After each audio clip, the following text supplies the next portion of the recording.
Bonjour et bienvenue au Flamand Mauve en entrevue. Aujourd'hui, nous allons aborder le sujet de la transsexualité. J'ai l'honneur d'avoir une formidable invitée. Il s'agit d'Audrey qui va nous parler d'elle et de ce qu'elle a vécu en tant que femme trans.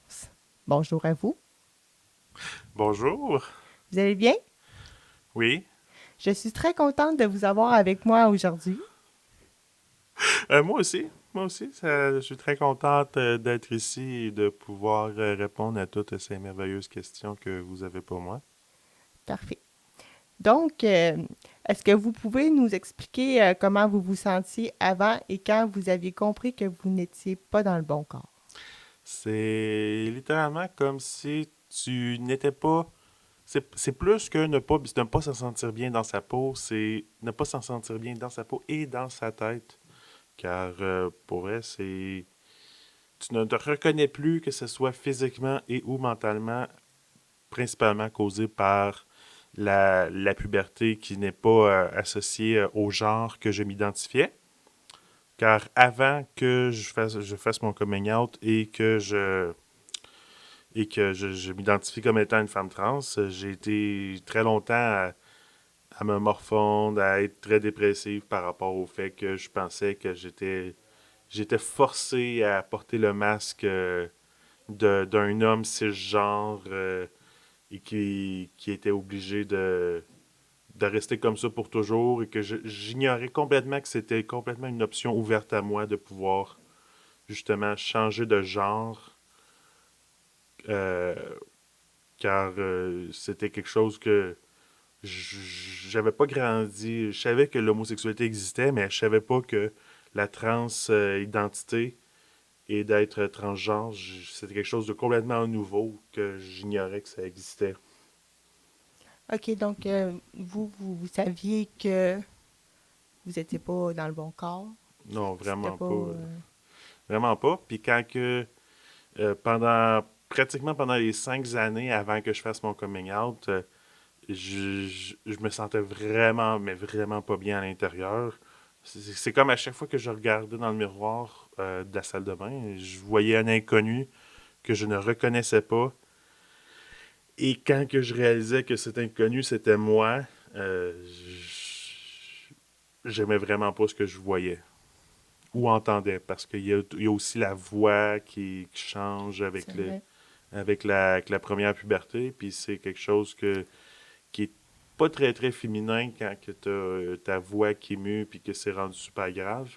Parce que l'hormonothérapie ne change pas vraiment la voix.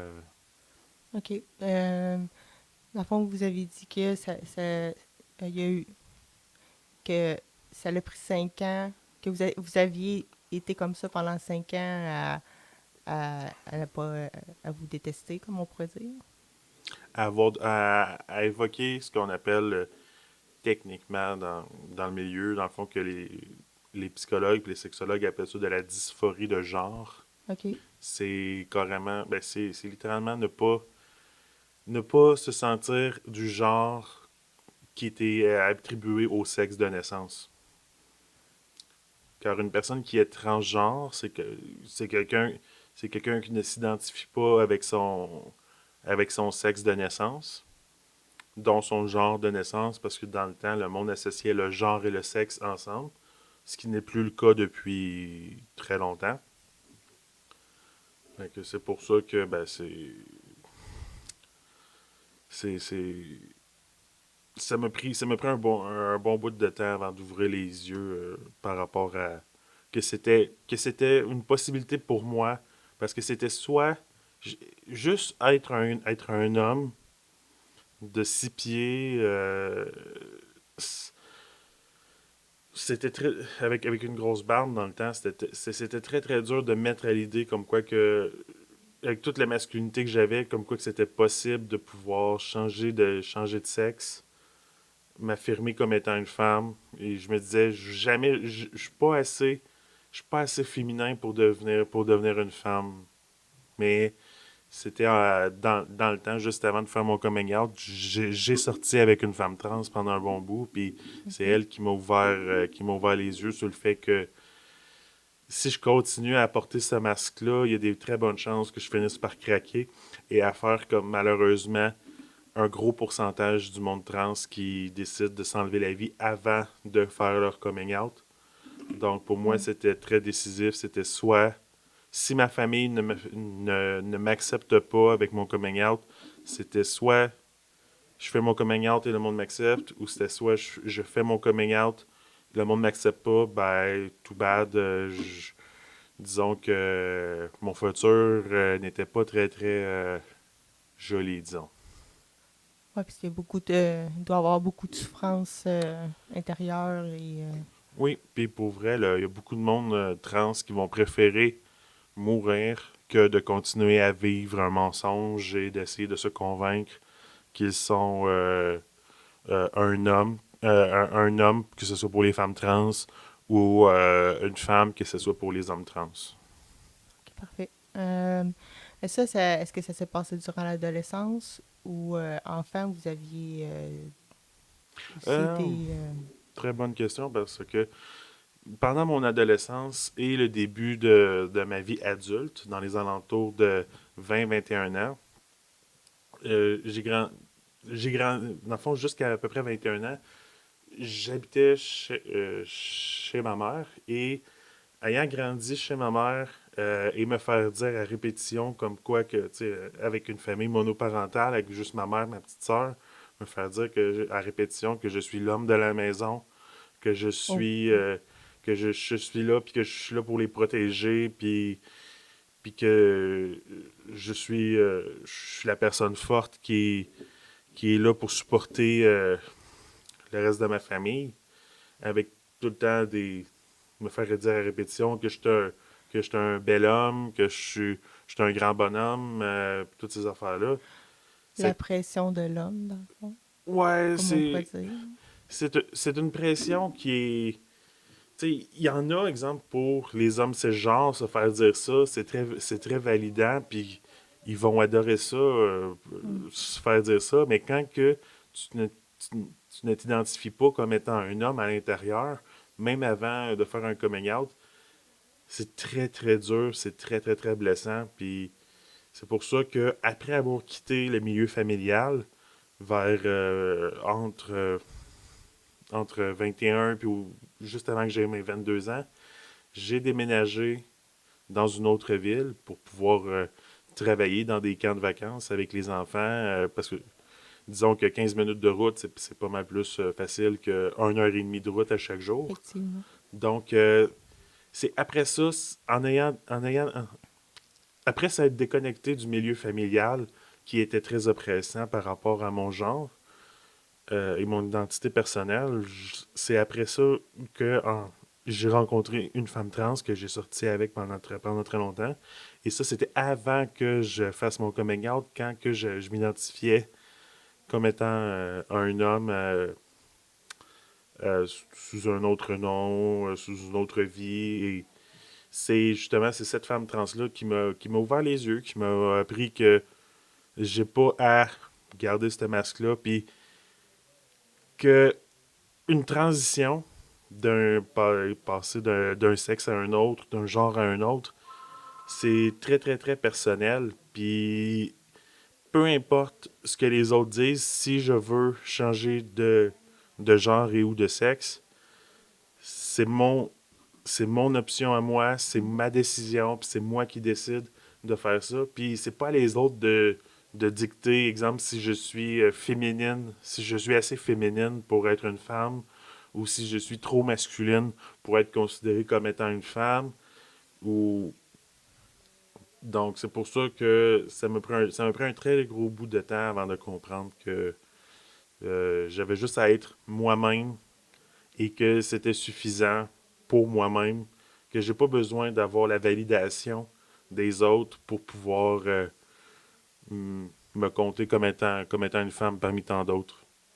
On peut dire que cette femme-là, c'est une femme quand même extraordinaire de vous avoir tout dit ça et a été une femme importante pour vous.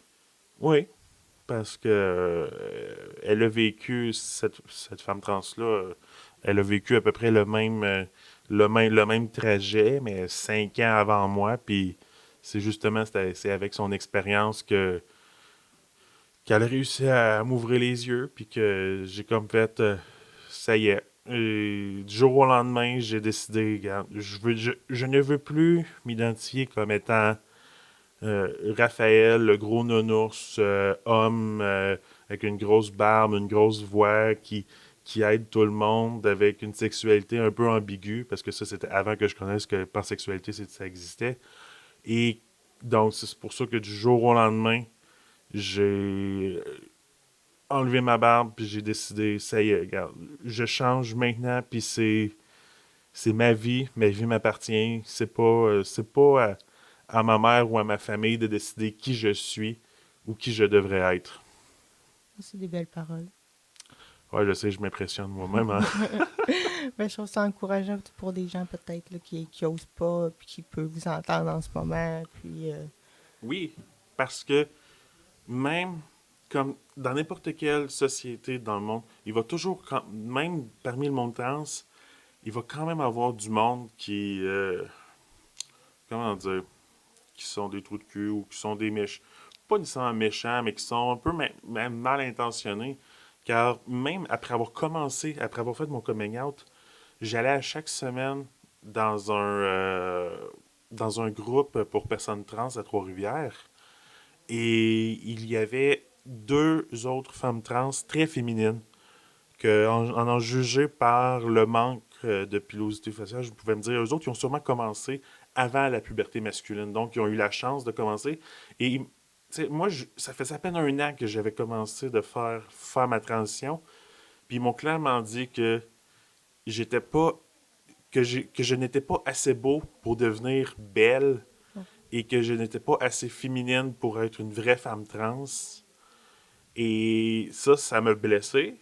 Et quand que la chef, quand que la responsable du groupe, qui est une femme trans, les a entendus, j'ai été satisfaite d'apprendre comme quoi que, comme quoi que oui, des trous de cul, il y en a dans toutes les sphères de la société, même dans le monde trans, mais que c'est pas plus accepté, même dans le monde trans, le Oui. fait que du monde puisse juger comme ça. Moi, en tout cas, je vous trouve très jolie. Merci beaucoup. Aviez-vous aviez-vous eu des craintes ou des doutes quand vous avez commencé, mettons, à vous enlever la barbe Je savais que ça allait être ça allait être très compliqué et très difficile dans les débuts, car surtout que en- ça a pris à peu près un an avant que j'aie accès aux hormones et aux bloqueurs d'hormones. Donc pendant à peu OK. près un an, j'avais encore de la testostérone, puis la barbe poussait beaucoup, puis même si je me rasais tous les jours, c'était très douloureux, car à force de raser tous les Ouais, la jours, peau acérée. les quoi? La peau serrée. Oui, oui, OK. oui, la peau, dans le fond, les pores de peau saignaient littéralement. Oh. Ouais, c'était vraiment pas le fun, mais entre avoir mal à la peau du visage et avoir l'impression d'avoir la peau en feu, je préférais ça que de me voir dans ma réflexion avec une repousse de barbe dans le visage. Ou sentir ma barbe au toucher, c'était quelque chose que je préférais avoir souffrir que de, que de ressentir ça. Dans le fond, votre douleur intérieure était plus forte que, que la douleur extérieure du rasage. Oui.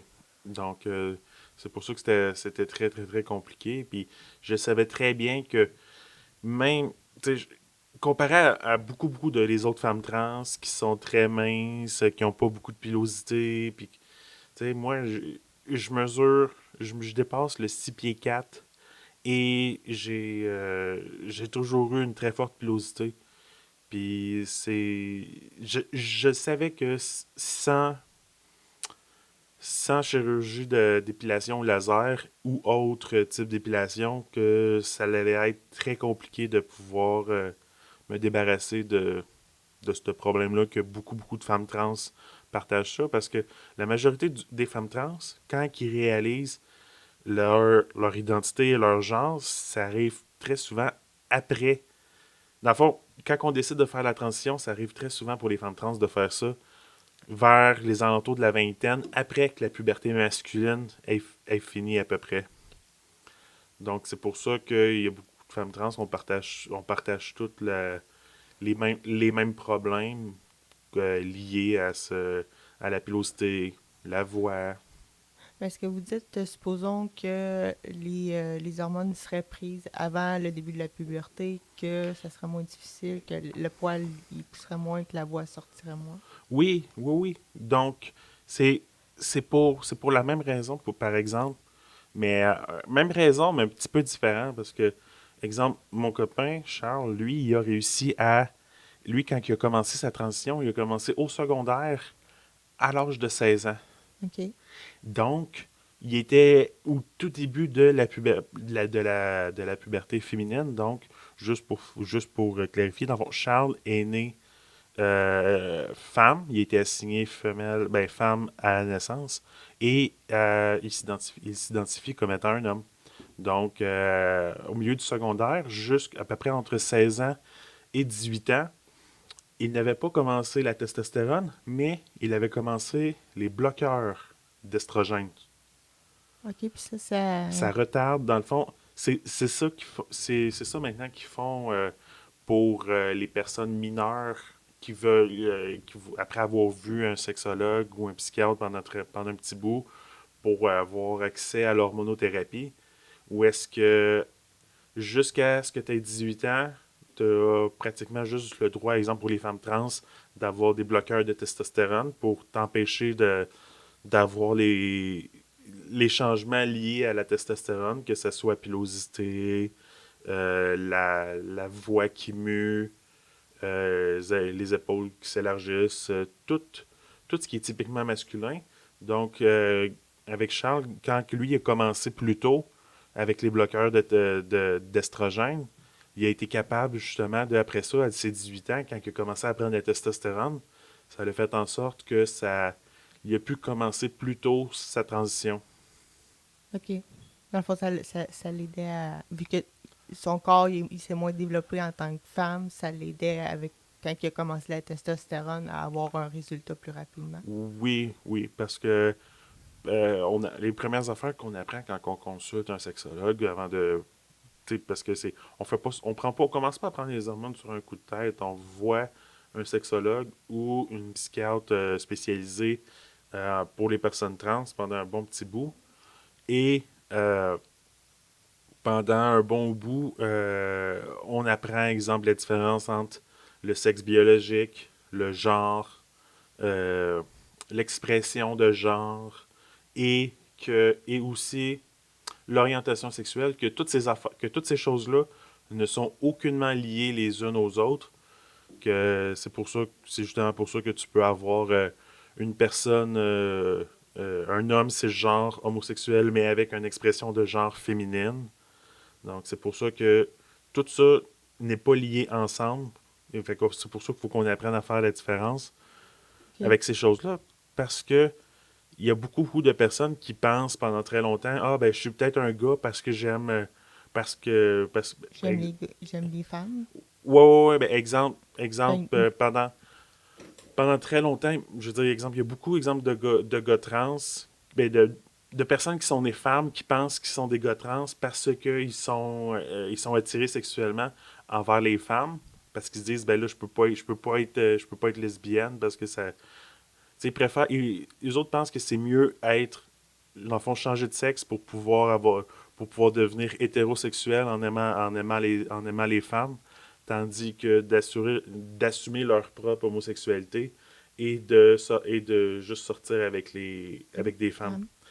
Donc, c'est pour ça que c'est la même affaire vice-versa avec les femmes trans, qu'il y en a qui sont attirés uniquement vers les hommes, mais que puisque, exemple, c'est ce que ce soit dans leur famille ou dans leur sphère sociale, que l'homosexualité est moins bien vue que la transidentité, que le transgenre.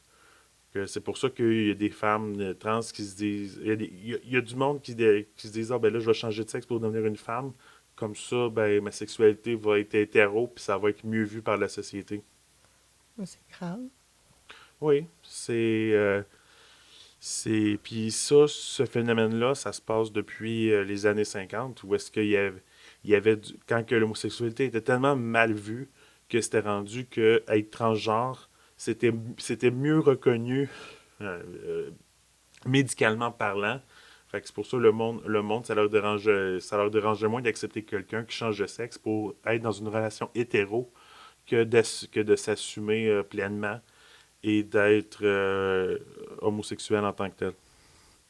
OK. Fait que, dans le fond, là, tu sais, justement, ma prochaine question venait sur tu sais, où aller consulter, puis c'était quoi les étapes, puis les défis auxquels vous avez dû faire face, parce que je pense que ça doit être difficile, toutes les étapes à traverser, justement, les consultations avec le sexologue, puis il doit avoir elle doit donner son go par rapport à sûrement qu'est-ce que vous devez faire ou Ok. Ben, dire.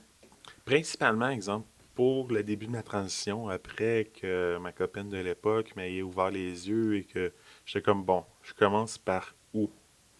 Parce que j'avais aucune idée, j'avais aucun sexologue dans ma liste de contacts, ou j'avais pas d'endocrinologue, j'avais rien, rien, rien. Donc c'est après ça, j'ai appris qu'il y avait des différents organismes, que ce soit de ville en ville ou de même des fois de province en province, c'est plus de ville en ville. J'avais appris comme quoi qu'il y avait un organisme en Mauricie qui s'appelait Transmauricie. Et c'est avec l'aide de cet organisme-là, plus les rencontres qu'on faisait à chaque semaine, à chaque 2 semaines, entre personnes trans, à un moment donné, on avait justement discuté des différents sexologues dans la région qui acceptent de voir le monde trans. Mais ça, pour voir un sexologue, quand pour le monde trans, c'est une des rares choses qui n'est pas couverte par le gouvernement OK. pour le monde trans. Donc, puis après, pour avoir mes lettres, parce que donc j'en avais pas parlé avant, mais pour pouvoir avoir accès aux hormones, les endocrinologues nous demandent des lettres de recommandation. Un endocrinologue, ça fait Donc, tu. l'endocrinologue, c'est le médecin spécialiste des hormones, Ah, OK. principalement pour le monde qui ne sont pas trans, donc le monde cisgenre. Très souvent, vont aller voir un endocrinologue quand ils ont un problème endocrinien par rapport aux hormones. Ou souvent, c'est quand que t'as le monde en phase de ménopause ou d'andropause, ils vont voir ce médecin-là pour pouvoir se faire prescrire des hormones pour pouvoir Pour les les aider. symptômes, par rapport aux symptômes. Ouais, par rapport aux symptômes liés à la ménopause et à l'andropause. Donc, c'est pour ça que j'ai été avant même de voir un endocrinologue, il a fallu que je voie une sexologue qui était euh, une sexologue qui venait tout juste d'avoir son diplôme, très jeune, très gentille. Puis je l'ai vue, je pense, pendant 3 ou 4 rencontres. Et ça m'a coûté à peu près 150 $ la rencontre. Quand même, c'est pas. Et en plus de ça, puisqu'elle commençait, contrairement à tous les autres sexologues qui vont te charger le temps que ça va leur prendre pour écrire ta lettre de recommandation, qui est juste une lettre qui dit cette personne est vraiment sûre d'elle et qu'elle est prête à assumer les changements physiques et ou mentaux qui vont être apportés par l'hormonothérapie. Pour dire comme quoi qu'on va pas, comme ce qu'ils disent en anglais, genre back down, on va pas revenir en arrière sur nos décisions, sur un OK. coup de tête, parce que c'est une décision très sérieuse. Mais est-ce que ça pourrait arriver que la sexologue essaie contre. Tu sais, mettons, tu sais, qu'elle dise non, cette personne-là est pas. Qu'elle définisse qu'elle, mettons, elle serait pas trans, mais plus homosexuelle ou. Euh, le- Dans le fond, la job de la sexologue, c'est pas si nous dire si oui ou non on a le droit. C'est si on veut vraiment justement changer de sexe OK. et qu'on est vraiment certain de nous et qu'on a vraiment la conviction qu'on veut faire ça. Parce que très souvent, il y en a gros du monde qui pensent qu'ils sont trans, qui vont voir la sexologue et qui ont beaucoup de questionnements. puis qu'ils ne regrettent pas d'avoir été voir la sexologue parce ils ont appris beaucoup de choses sur eux autres mêmes, puis ils apprennent que justement, que par exemple, que leur sexualité n'a aucun rapport avec leur propre identité de genre et qu'ils n'ont pas besoin de changer leur identité de genre pour pouvoir faire paraître leur sexualité plus acceptable aux yeux de la société.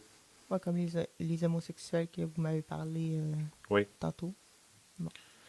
oui. Donc, c'est pour ça que c'est très, très, très important pour le monde trans de voir un sexologue.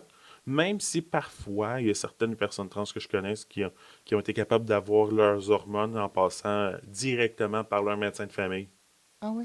Mais c'est quand même rare par les médecins de famille parce que très souvent, les médecins de famille le savent.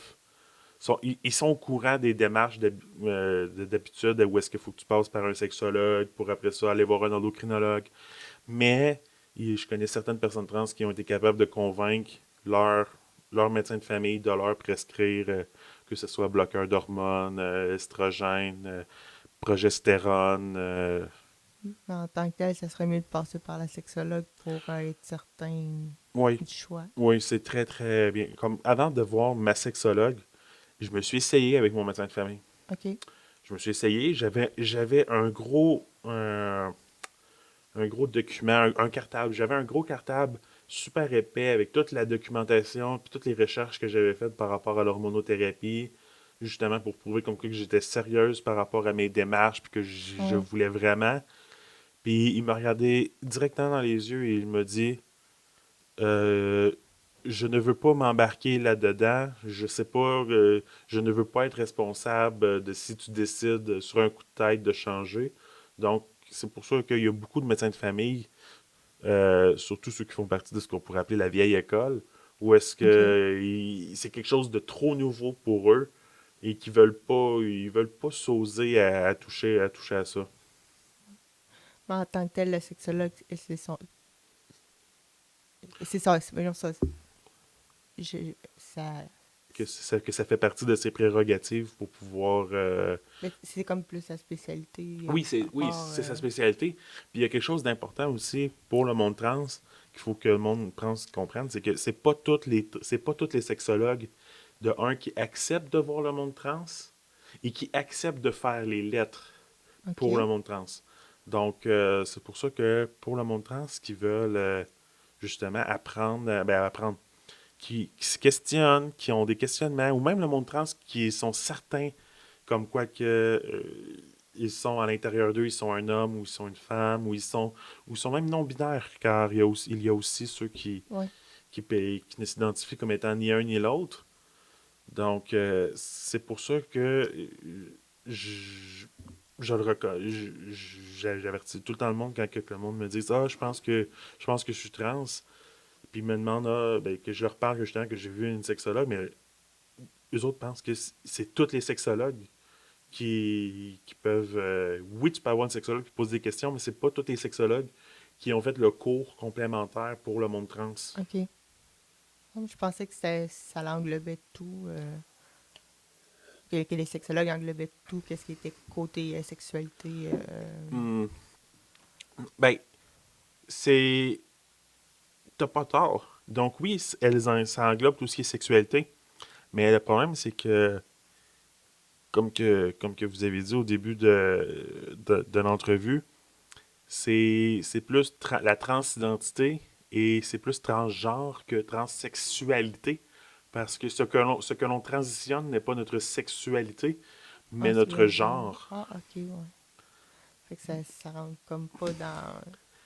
Donc, ouais, c'est pour ça Ouais. que c'est pour ça que c'est pas tout. Exemple, si tu questionnes ta sexualité, tu peux aller voir un sexologue, mais si tu questionnes ton propre genre et ton identité qui ne matche pas avec ton sexe de naissance, qui ne s'associe pas avec ton sexe de naissance, c'est pour ça que c'est très recommandé de voir un sexologue qui est qui a été qui a eu Qualifié. la formation pour le Ouais. monde trans.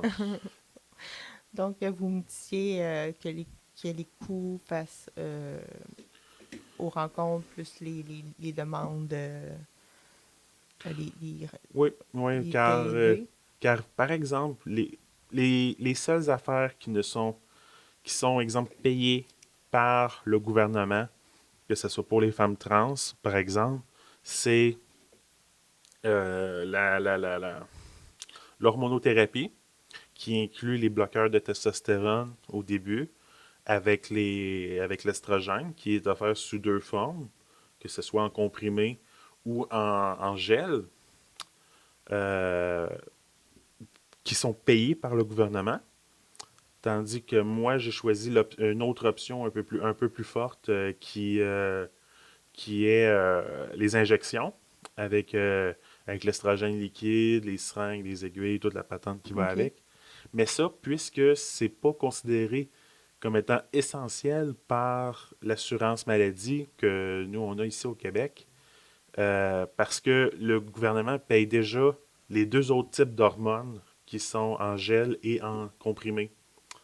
Donc, c'est pour ça que je dois payer mon hormonothérapie, mais je ne le regrette pas justement car même si ça coûte de quoi au Québec, ça coûte déjà au moins 5 fois moins cher qu'aux États-Unis. OK. Donc, Donc, c'est quand même abordable. oui, c'est abordable. Exemple, pour à peu près 3 mois, ça me coûte à peu près une centaine de dollars pour 3 mois. Ce OK. qui est vraiment pas cher quand tu peux considérer que pour un mois, aux États-Unis, ça peut te coûter environ, aux États-Unis ou dans le monde, ça peut coûter environ 700 dollars. Oh, ça, c'est une grosse différence. Oui, à peu près. Donc, c'est pour ça que, à part, il y a une partie des hormones, des types d'hormones pour les femmes trans qui sont payés, mais pas le reste. Tandis que au Québec, pour les femmes trans, les seules opérations qui sont couvertes, et, dans le fond, qui sont payées par le gouvernement, c'est la chirurgie de reassignment. Ah.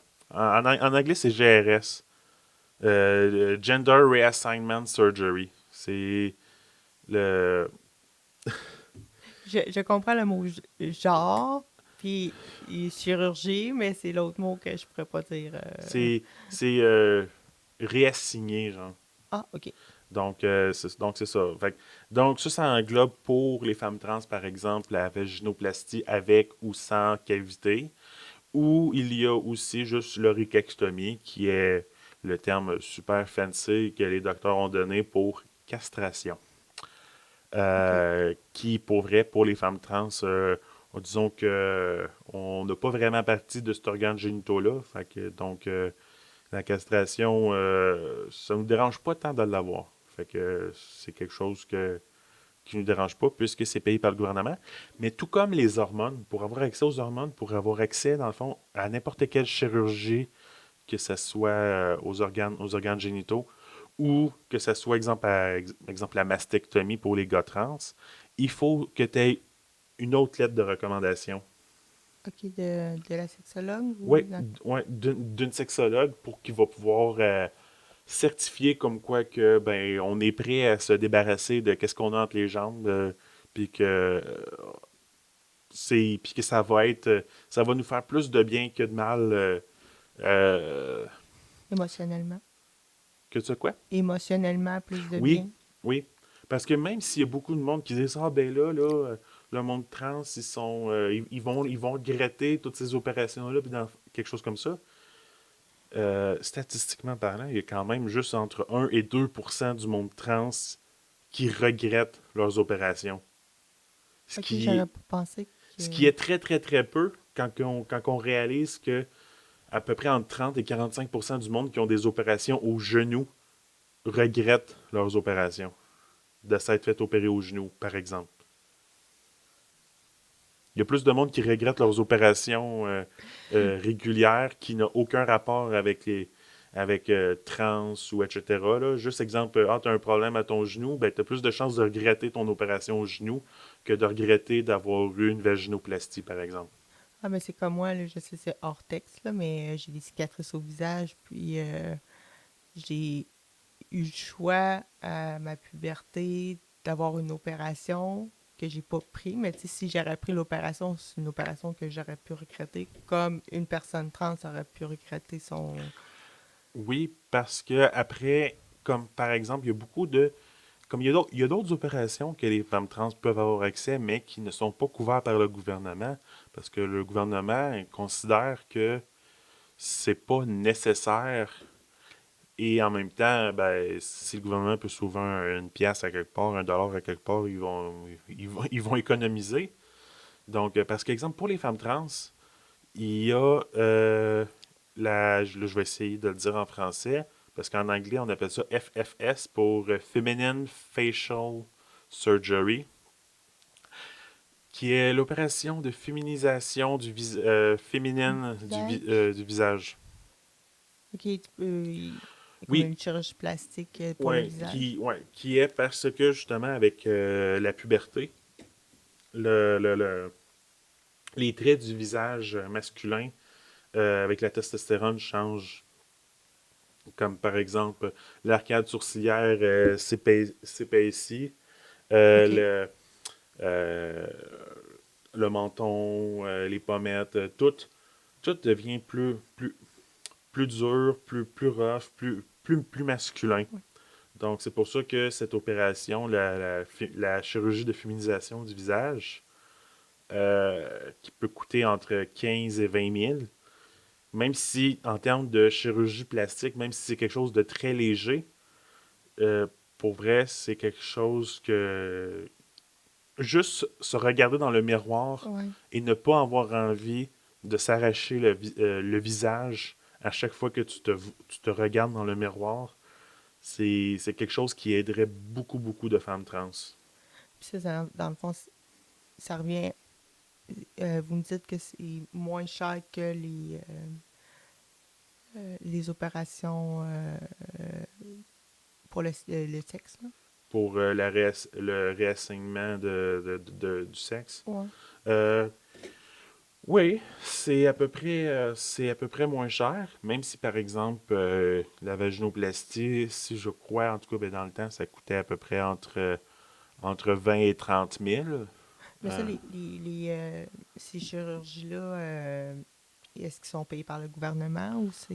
oui, oui. Oui. Toutes les chirurgies, ce qu'on peut appeler dans le fond, ce qu'on appelle en trans, dans le fond, on appelle ça la bottom surgery, ce qui est la chirurgie du bas du corps, à peu près. Ce qui est, exemple, pour les hommes trans, qui peut être la phalloplastie ou la méthotoïdoplastie, qui sont deux genres de chirurgie reconstructive des organes génitaux féminins en de quelque chose qui peut s'apparenter à un organe génitaux masculin et vice-versa pour les femmes trans, pour transformer ce qui est les organes génitaux masculins comme on peut dire dans le fond le pénis transformé en vagin.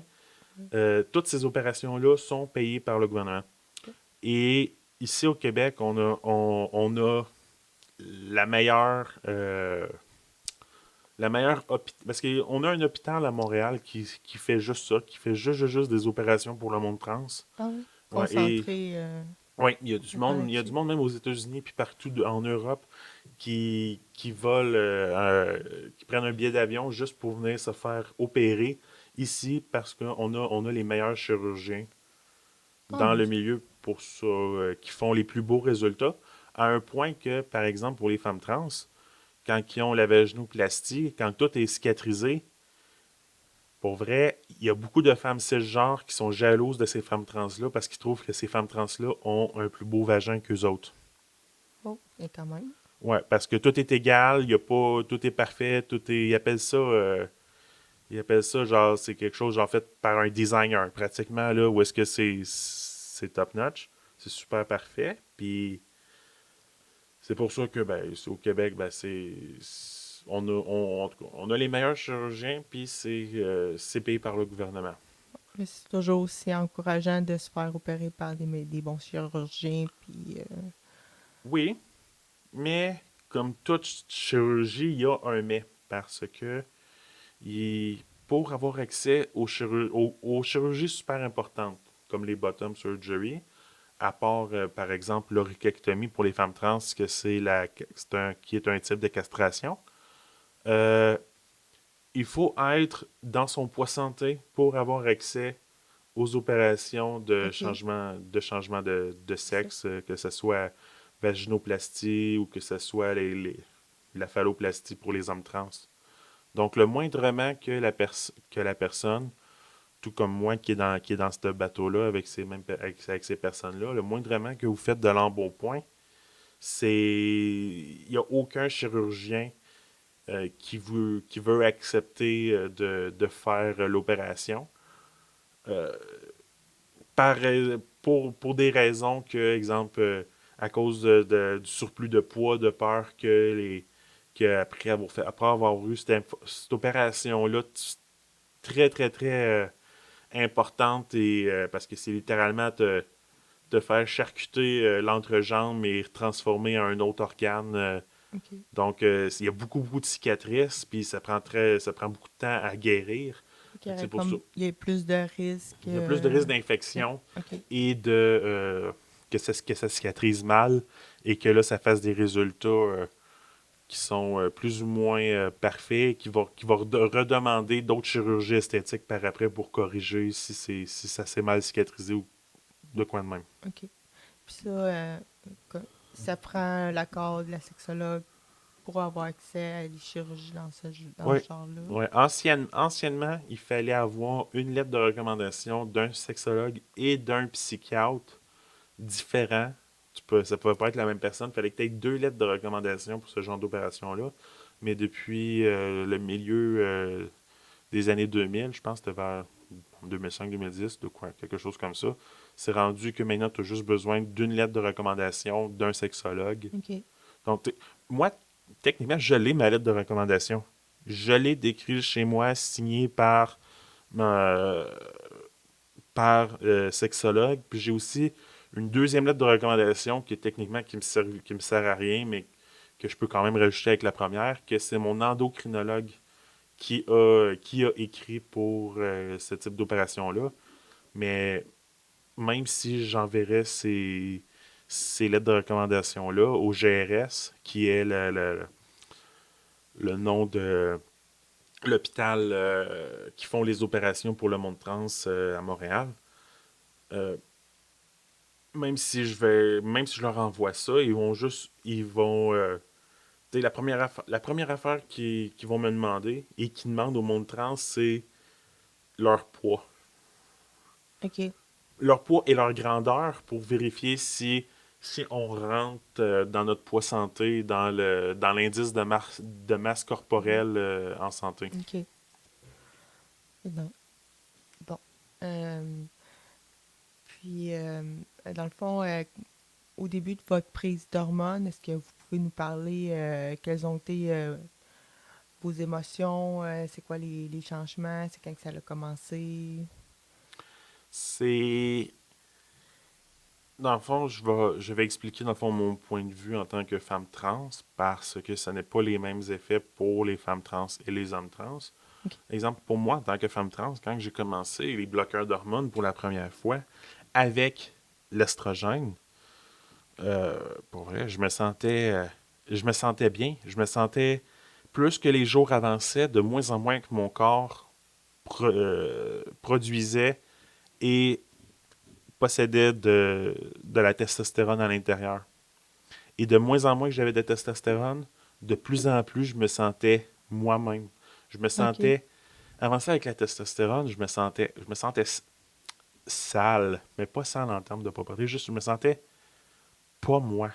C'est dur à expliquer. Avant ça avec la testostérone, j'avais beaucoup, beaucoup de dysphorie, puis j'ai, c'est une chose de pas aimer ce qu'on voit dans le miroir, mais quand que tu fermes les yeux puis que t'aimes pas ce que tu es à l'intérieur, c'est très très très difficile. C'est pour ça que tout le monde trans, quand il commence les hormones, c'est très très très libérateur parce que enfin j'ai enfin une hormone, ce qu'on appelle enfin une hormone sexuelle, là, que ce soit estrogène d'un côté ou testostérone de l'autre côté.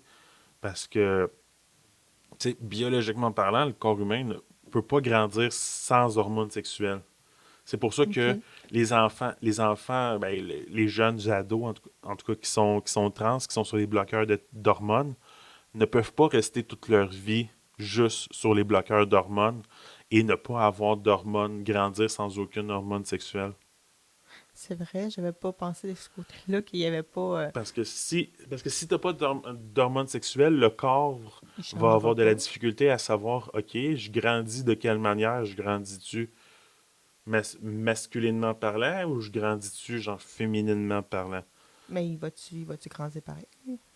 Très souvent, comme dans le fond, je vais faire un parallèle avec ce qui arrivait dans les années 40, 50, après la Deuxième Guerre mondiale, quand que, par exemple, en Angleterre, euh, le monde qui était homosexuel, souvent, se faisait castrer chimiquement ou Oh. castrer physiquement parce que le monde homosexuel se faisait voir comme étant des déviants sexuels et que c'était comme ben, tu sais, le cas le plus célèbre par exemple c'est le, le, le, le, le mathématicien il me semble que c'est Alan Turing qui a déchiffré le code des Allemands durant la Deuxième Guerre mondiale. Ben, après la Deuxième Guerre, quand ça a été découvert que quoi qu'il était homosexuel, il s'est fait forcer de se faire stériliser, dans le fond, de se faire castrer chimiquement, là, ce qui est aussi un autre mot pour dire stériliser.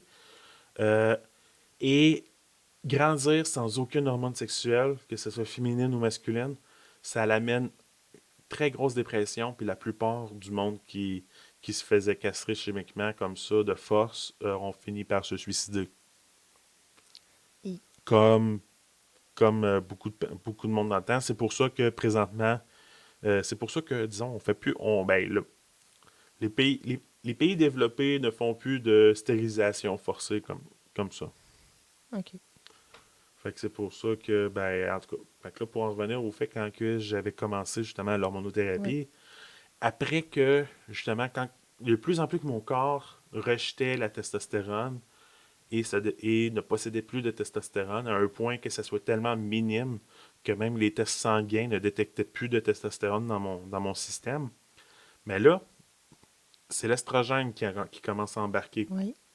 Parce qu'en termes d'hormones, la testostérone, c'est tellement fort que ça va écraser très facilement, exemple, l'estrogène. Par exemple, si on parle en termes de parties, exemple, une partie de testostérone peut écraser 20 parties d'estrogène tellement que c'est plus fort que l'estrogène. Ah, ça, je le savais pas. Moi, je pensais que c'était quand même deux hormones égales. Non, non, c'est justement pour ça que les hommes trans, techniquement, ne prennent, à part spécifiquement, pour exemple, mon ami Charles, quand il était au secondaire, quand il a commencé les bloqueurs d'estrogène, ce qui est très spécifique, parce que quand un homme trans commence la testostérone, il n'y a pas à prendre de bloqueur d'estrogène. Parce que la testostérone est tellement forte que tu as juste à faire ton injection de testostérone, puis ça va écraser facilement toute l'estrogène. L'estrogène. Ah, c'est Et ça intéressant. va finir par rendre la personne stérile. OK. Donc, c'est pour ça qu'après ça, du moment que mon corps a, comment dire, comme purgé sa testostérone, j'ai commencé à ressentir, tu sais, juste le fait de prendre de l'estrogène avant ça, quand j'avais encore un peu de testostérone, ça me rendait tellement heureuse au moins de prendre l'estrogène, de savoir que dans quelques années, je vais enfin genre ressentir les effets pleinement.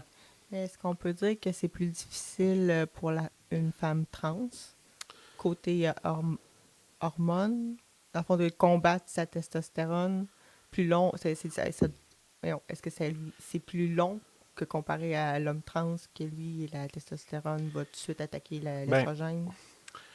oui, parce que dans le milieu transgenre, que ce soit, par exemple, là, je vais parler spécifiquement, exemple, du côté trans non-binaire, que ce soit quelqu'un qui est né femme qui transitionne vers homme, ou quelqu'un qui est né homme puis qui transitionne vers femme, ou est-ce que pour les femmes trans, comme moi, c'est très difficile l'hormonothérapie parce que sur un plan biologique, quelqu'un qui est né homme, son corps est déjà plus développé et, comment dire, modifié que quelqu'un qui est né femme.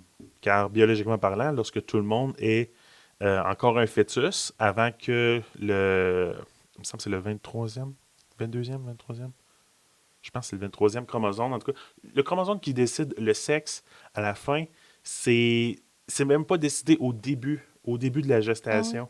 Donc, biologiquement parlant, tout le monde, en termes de Peut fœtus, être un homme ou une femme. non, tout le monde est né femme.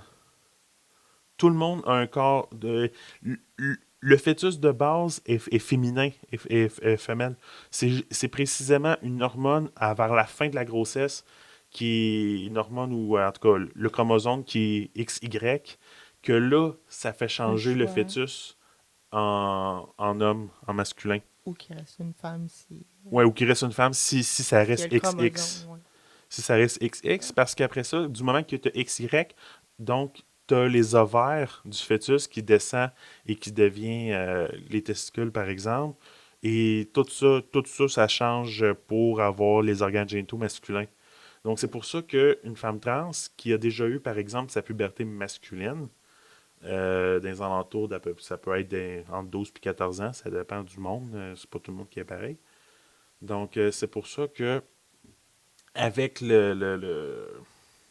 l'hormonothérapie, c'est très compliqué pour les femmes trans de modifier quelque chose qui a déjà été changé et modifié par la testostérone. Parce que il, il faut souvent pour les femmes trans qui commencent leur transition après leur puberté masculine soit finie, faut se mettre à l'évidence comme quoi que l'hormonothérapie, c'est pas pour les femmes trans, c'est pas un remède miracle pour la voix, c'est pas un remède miracle pour la pilosité, c'est pas un remède miracle pour les formes du visage. Donc, c'est pour ça qu'il y a beaucoup d'affaires que pour les femmes trans, il faut travailler là-dessus, que ce soit par épilation laser, que ce soit euh, euh, des cours de voix avec un orthophoniste spécialisé Ah pour le oui. monde trans.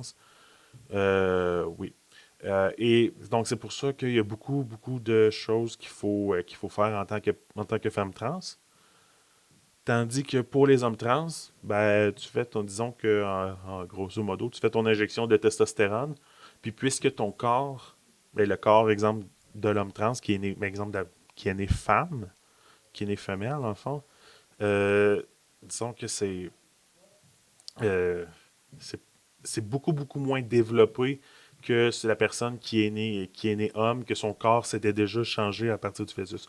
Donc, si tu prends quelqu'un qui est né femme et que tu lui donnes de la testostérone, ben, sa voix va muer, la pilosité va commencer à Ah, pousser c'est... au visage, la, euh, tout, pratiquement tout change. Dans le fond, la musculature, les épaules s'élargissent, l'arcade sourcilière s'épaissit, tout change avec la testostérone. C'est pour ça que, Tandis que la femme trans, elle, elle doit faire des démarches autres, comme vous dites, là, l'épilation laser, oui. Et comme l'orthophoniste. que j'avais dit, quand que les, comme quand que, ce que le gouvernement paye pratiquement juste les hormones dans certains cas et et les grosses Opération. opérations aux organes génitaux pour les femmes trans.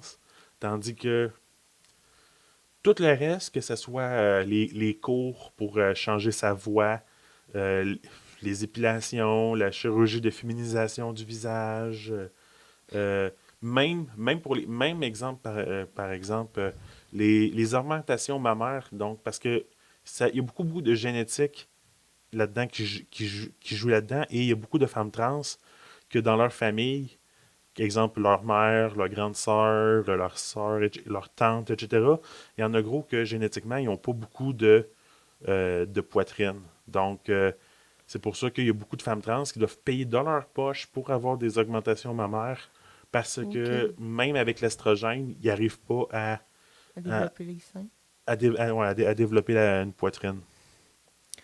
quand même. Mais je trouve ça quand même aussi important, là, comme le visage et tout. Là, je me dis qu'une partie devrait être payée ou parce que je veux dire justement une femme elle a pas le visage au poil ou elle a pas Ouais, c'est pour ça qu'il y a beaucoup de femmes trans qui économisent beaucoup de leur côté pour pouvoir payer petit peu par petit peu, que ce soit toutes ces petits rendez-vous d'épilation passion. par électrolyse ou au laser ou lumière pulsée, peu importe la manière, c'est quand même pas payé par le gouvernement. Tandis que les autres, les gars trans, ils ont la testostérone de payer par le gouvernement Puis ça se fait tout. et ça fait beaucoup de changements. Parce que, exemple, pour les gars trans, eux autres, ils ont la mastectomie, ils ont l'hystérectomie. Dans le fond, ils ont la mastectomie qui est l'opération pour enlever la poitrine, ils ont l'hystérectomie qui est l'opération pour enlever l'utérus, puis ils ont à peu près deux à peut-être même jusqu'à trois options de chirurgie. Trois? Quatre? Je sais pas c'est quoi que tu avais dit. Ouais, ben il y a différentes options, Opération. genre d'opération possible. Puis c'est même si c'est quelque chose que beaucoup de personnes trans veulent, là, je parle principalement, exemple, que ce soit l'opération, exemple, aux organes génitaux. Il y a beaucoup de personnes trans qui veulent ça. Il y a quand même seulement entre 3 et 5% du monde trans qui décide à la fin de faire cette opération. Ouais. Il y en a sûrement qui vont peut-être plus prioriser le visage ou aux organes génitaux. Oui, oui, il y en a qui priorisent. Dans le fond, c'est tout le monde trans sont toutes une. Ils sont différents, mais ils font des choix différents. Donc c'est Comme ça, genre, n'importe c'est qui ça fait des choix. parce que puisque c'est un cheminement qui est très personnel, c'est pas tout le monde qui est soit au même stade ou qui fait la même chose. Donc, tu sais, je connais des femmes trans qui veulent absolument avoir l'opération, mais je connais plus de femmes trans que à force de vivre sans testostérone et avec beaucoup d'estrogène, ben, à la longue, à force de ne pas avoir de testostérone, ça finit, et avoir beaucoup d'estrogène et de progestérone, c'est aussi de la progestérone de prescrit comme hormone féminine. OK. Ça finit à la longue par modifier puis changer la taille et l'aspect des organes génitaux masculins. OK. Donc, c'est pour ça qu'il y a beaucoup de femmes trans qui, à force, à la longue, avec ce changement physique-là, par rapport à leurs organes génitaux, qui finissent par décider, tu sais, finissent par plus avoir de dysphorie et d'avoir envie de s'arracher ce qu'ils ont entre les jambes avec une lame de rasoir à 5 heures du matin parce que ils aiment pas ce qu'ils ont entre les jambes, par exemple. OK. Fait que c'est un peu comme finir par faire la paix avec son Corps. corps à force de vivre, ben, pas nécessairement à force de vivre avec, à force de, de, de, de, de voir, dans le fond, les changements apportés par l'hormonothérapie. Euh, Puis vous, quand vous avez ben, combien de temps après le début de l'hormonothérapie avez-vous vu des changements, soit corporels ou émotionnels, ou est-ce que ça Euh, a pris beaucoup de temps ou ben, pour, pour les femmes trans et aussi les hommes trans, pendant à peu près des mois, ça peut même aller des fois jusqu'à 1 an, 2 ans, c'est des changements qui, tu sais, l'hormonothérapie, c'est pas instantané, d'un, parce que c'est, ça va pas apporter un changement à ton corps, ça va apporter comment ce que ton corps va se développer à partir du moment que tu commences l'hormonothérapie. Donc, euh,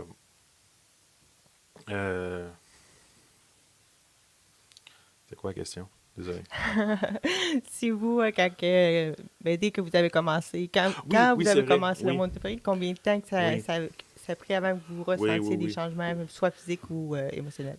Du moment que j'ai commencé l'hormonothérapie, que ce soit avec les bloqueurs de testostérone et l'estrogène, c'était très, très émotionnel. Parce que, par exemple, pendant à peu près du moment que j'ai commencé jusqu'à peu près, à peu près pendant 3 mois de temps, j'étais très, très, très émotionnel. J'ai découvert des émotions que j'ignorais que je pouvais avoir. OK. Parce que avant, anciennement, avec juste la testostérone, j'avais l'impression que les seules émotions que j'avais, c'était la colère et la joie.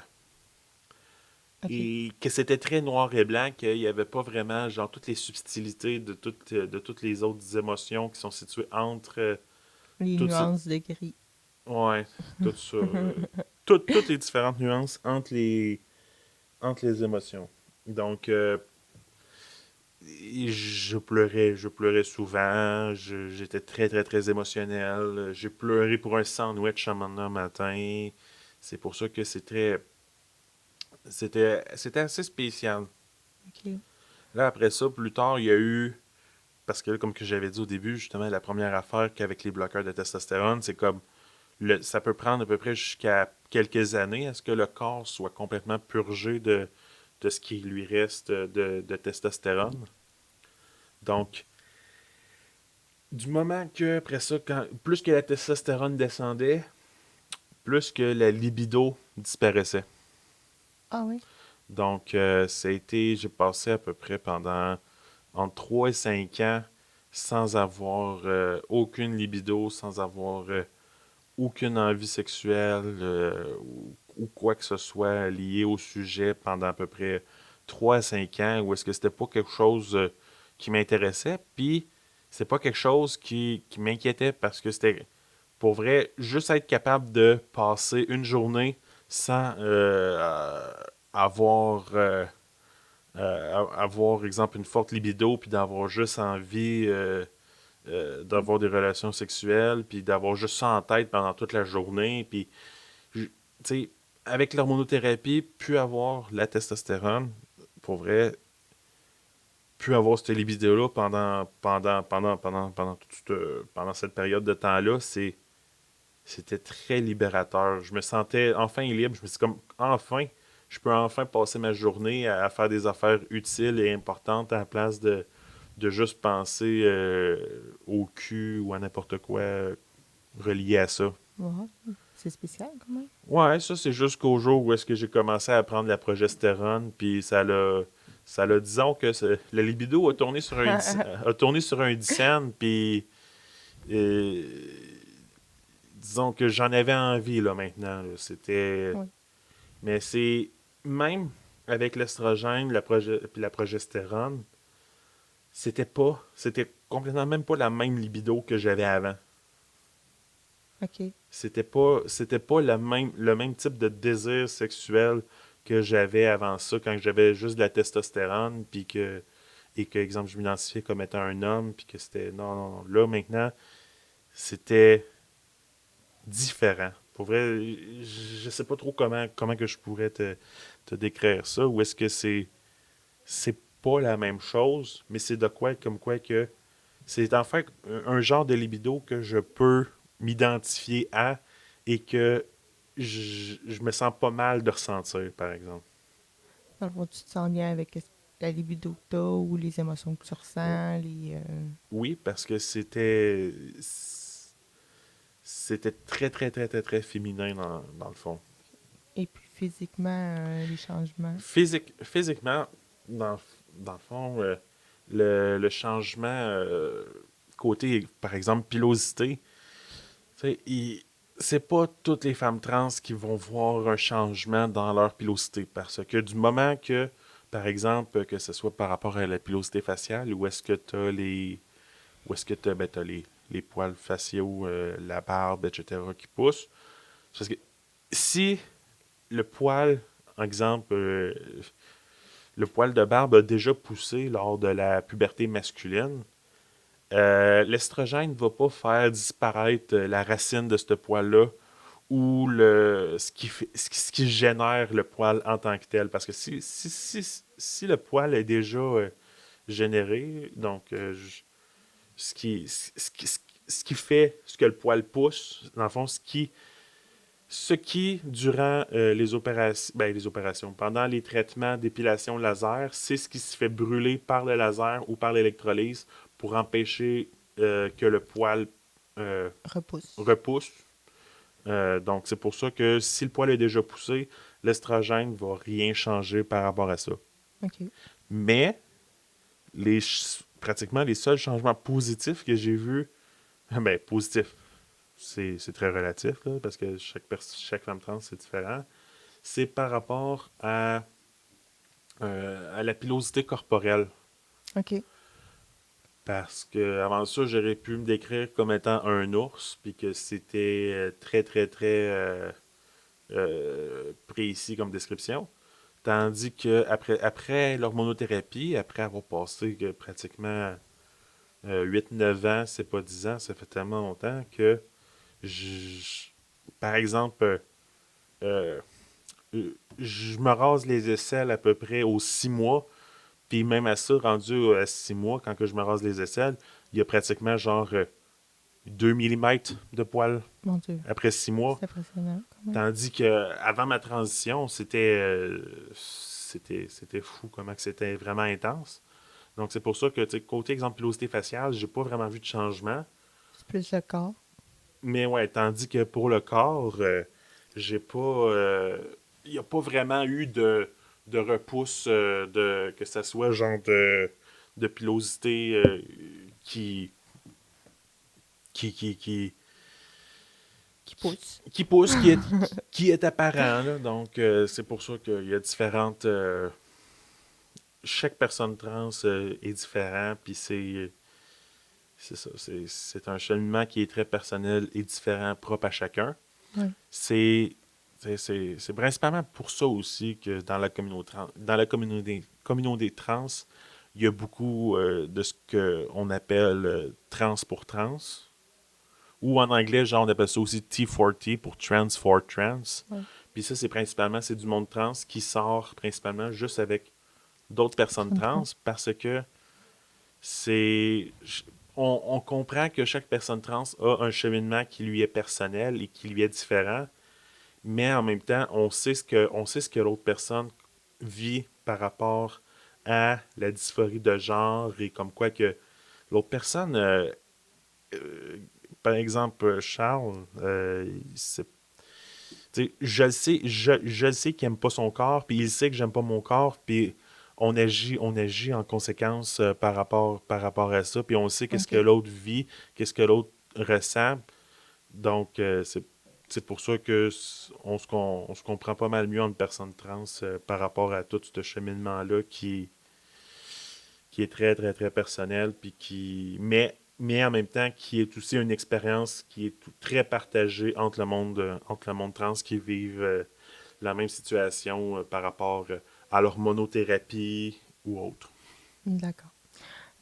Puis, rapidement, est-ce que vous pourriez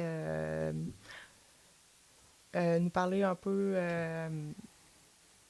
par rapport à votre entourage? Est-ce qu'il y a eu des réactions face à ça? Puis aussi, pour terminer, s'il y avait vous auriez des conseils à donner à une personne qui se questionne ou qui a peur de parler de son ressenti?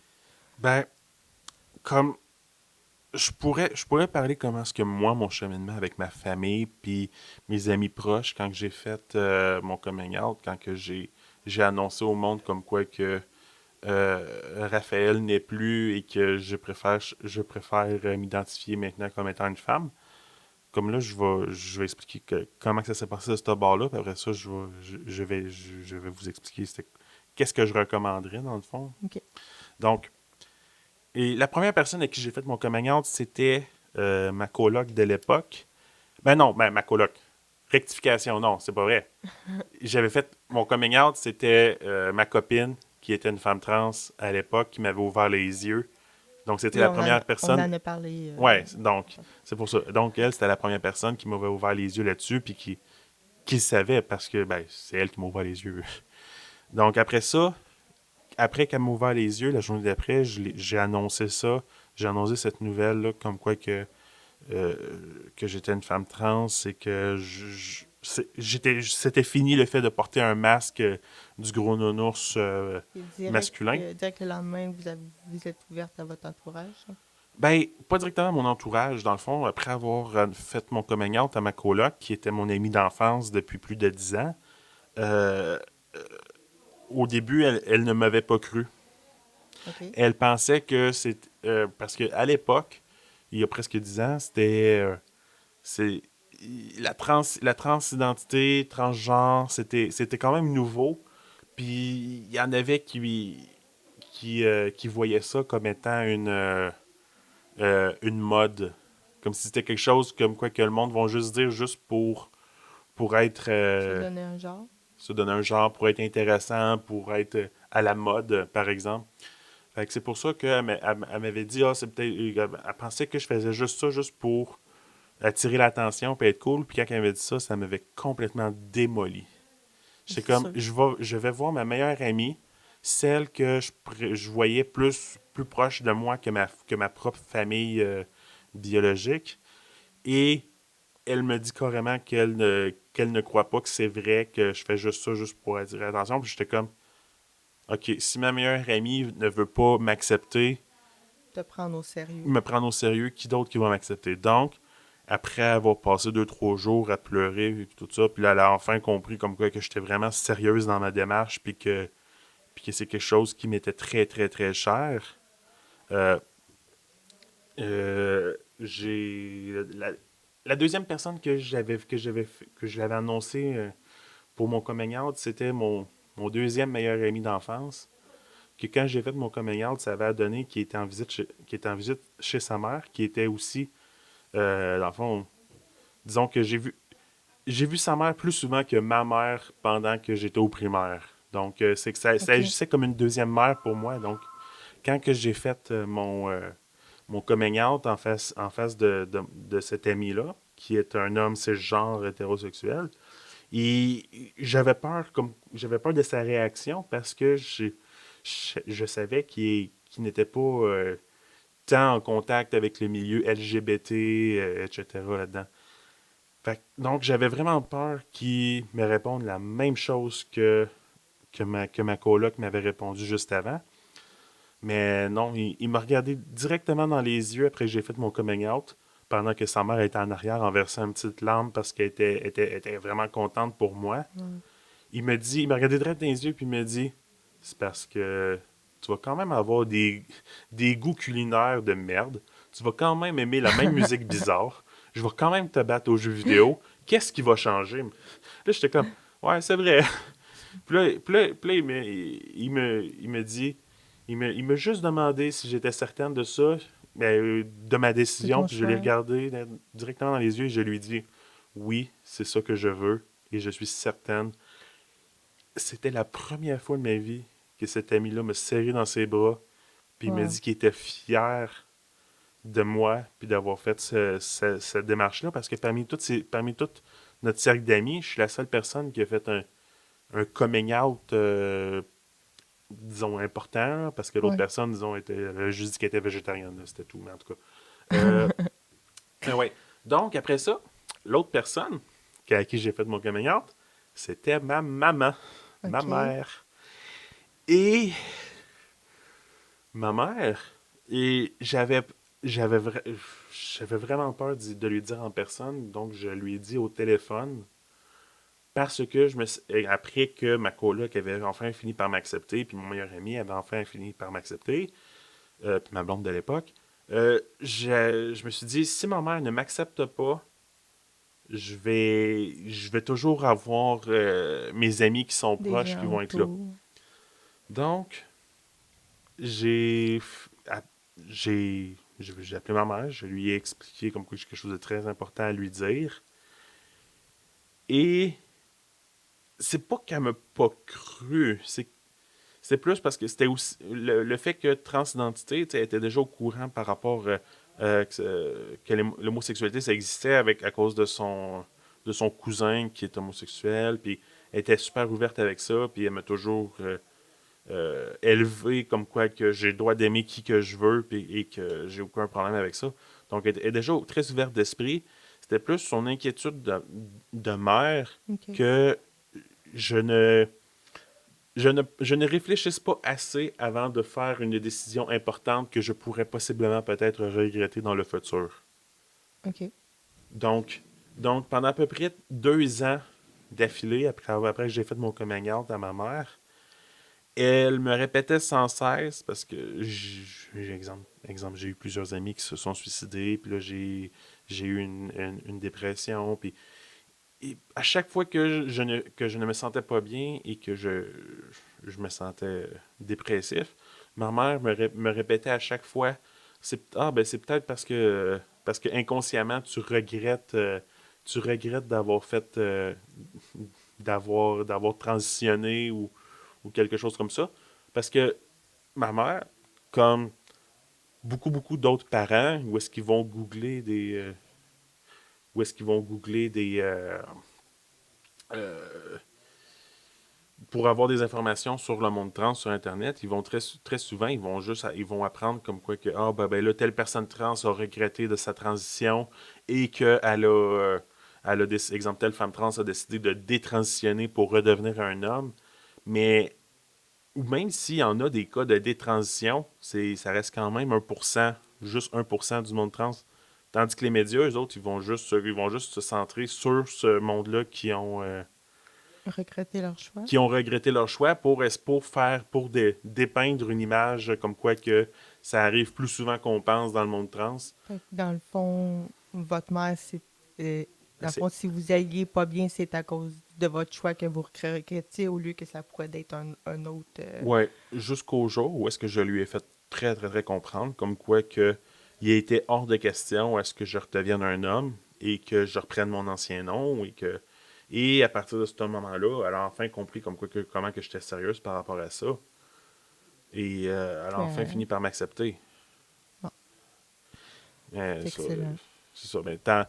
Mais ça, juste pour faire rapidement, l'autre membre de ma famille à qui que j'avais fait mon coming out, c'était mon grand-père. Puis on était tous certains que dans ma famille, puisque mon grand-père était déjà rendu à 76 ans, puis on s'est dit, bon, avec ses vieilles mentalités d'époque, peut-être qu'il va mal le prendre, surtout que j'étais son seul petit enfant de sexe masculin, j'étais son seul petit-fils. Donc, on s'est tout arrangé, toute ma famille le savait. Ma petite sœur, ma blonde de l'époque, tout. On était tous là. Puis parce qu'on savait pas comment que mon grand-père allait réagir. On pensait qu'il allait Moi, piquer les vous nerfs. attendiez Oui, à une mentalité des oui, oui, années. oui.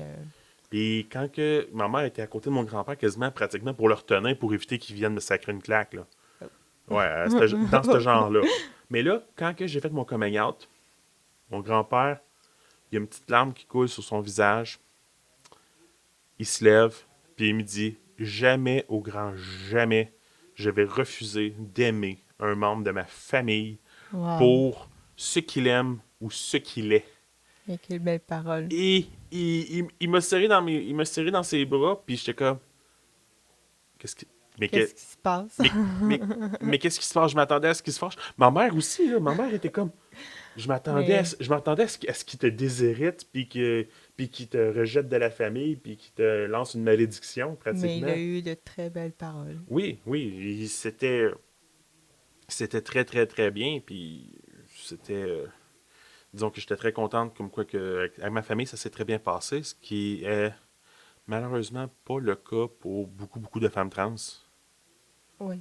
Parce qu'il y a beaucoup de femmes trans que leurs familles sont très, très, très fermées d'esprit et c'est très, très, très difficile de faire leur coming out par rapport à leur famille proche. C'est pour ça que je recommande au monde trans que si tu veux faire un coming out, je le conseillerais de le faire proche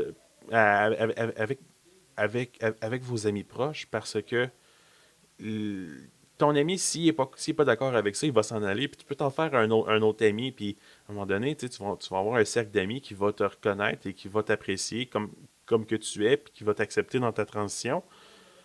Donc, c'est pour ça que si ta famille ne t'accepte pas, au moins, tu vas avoir un cercle social, un cercle d'amis proches qui va être là pour Mm. toi. Qui peuvent être autant une famille que la famille.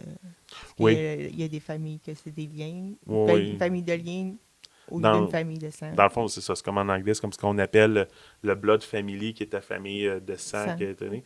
Puis tu as ta chosen family, qui est celle que tu choisis, qui est tes amis tellement proches que tu considères comme ta famille. Oui, c'est tout à fait d'accord. Donc, merci beaucoup d'être revenu. Vous êtes vraiment une personne incroyable et avec un parcours incroyable aussi. Donc, je vais en profiter pour parler de l'organisme Transmauricie, on en a parlé un peu tantôt aussi, qui accompagne les personnes trans et non-binaires ou les personnes en questionnement, ainsi que l'organisme Gris-Mauricie qui favorise une meilleure connaissance de la diversité sexuelle et de genre. Aussi à faciliter l'intégration des personnes LGBT+, dans la société. Merci à vous d'être là, d'avoir... excusez, je recommence. Merci à vous d'avoir été là et on se dit à la prochaine. À la prochaine!